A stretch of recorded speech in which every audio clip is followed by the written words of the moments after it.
Now I want to turn our attention to things that you can do in your home to help your child deal with their ADHD symptoms.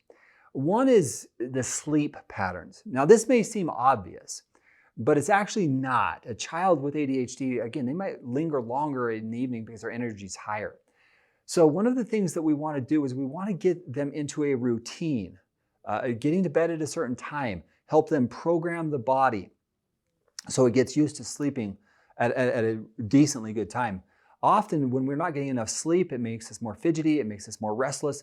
So getting into a sleep pattern is one thing that you can do within the home to create what we would call healthy sleep habits. It's good for parents, it's good for children, it's good for all of us to make sure that we're getting adequate sleep. In particular, before they go to bed, you're going to want to wind down some intense activities so the brain has a time to slow down. Not atypical for children. They'll go in a little bit of a lull, maybe 7, 8 o'clock at night, and then they'll get more energy. That's what happens with ADHD is you go through this little lull and then up you go, and it's harder to get to bed. In fact, I know adults who can't sleep without a TV on or without some kind of noise. So if your child has a radio on or something that's activating the mind, don't be surprised. Just recognize that that's how they're getting their energy.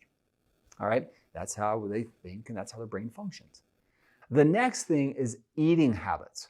Some research shows, and it's not off the charts, but they suggest that we make sure that we reduce sugary foods and make sure that there's a healthy balance of nutrition. Now, again, they don't say that sugar creates ADHD. It can enhance it or make it a little bit worse. So we want to make sure that we're moderating, regulating the sugar intake. So we've talked about, we want to get sleep, we want to watch the sugar intake, healthy foods. We also want to incorporate into our lifestyle what's going to be exercise.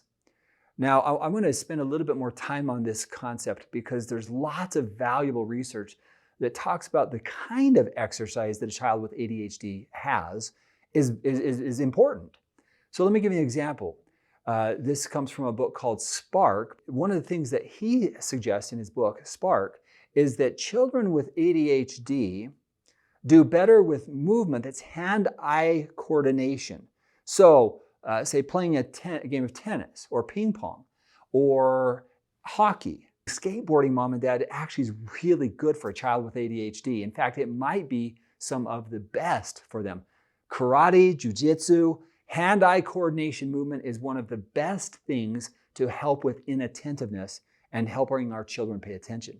So if your child has ADHD, I'm telling you, those are the activities that they should be enrolled in and engaged in because it will be helpful. And that's based upon research, not just a little bit of research, but a growing body of research suggests that those hand-eye coordination activities are better than, say, running and other aerobic exercises by themselves.